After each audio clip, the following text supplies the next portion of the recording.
Welcome to Kenton's videos. Enjoy the video. In this video, I will explain how to make a GST bill in Tally ERP 9. First, navigate to the F11 Features menu and enable the Goods and Services tax option. This crucial step activates all GST-related functionalities within your company data. Next, input your company's Goods and Services Tax Identification Number, or GSTIN, along with other essential tax information. Double-check that all tax classifications are accurately set up to ensure proper billing. This foundational setup is vital for seamless GST compliance and accurate invoice generation. Now, let's create the ledgers necessary for GST billing. You'll need to establish sales ledgers, perhaps one for an 18% GST rate, to categorize your sales effectively.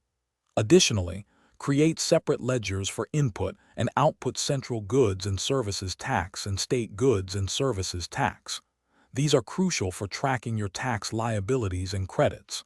Finally, ensure all your customer and supplier ledgers include their correct GST identification numbers and registration types.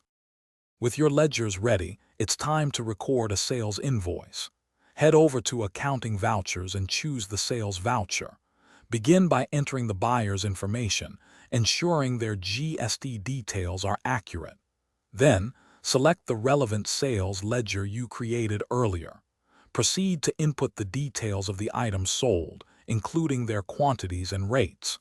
Crucially, apply the correct central goods and services tax and state goods and services tax ledgers to automatically calculate the tax. After recording your sales invoice, you'll want to view and print it. Go to the Display menu, then navigate to the Daybook or Sales Register to locate your recently entered sales invoice.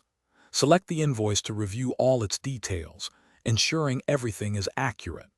Once confirmed, simply use the print option to generate a professional, GST-compliant bill. Tally ERP 9 automatically formats the invoice with all the necessary tax breakdowns, making it ready for your customer and for your records. Thanks for watching. Consider subscribing if we helped you.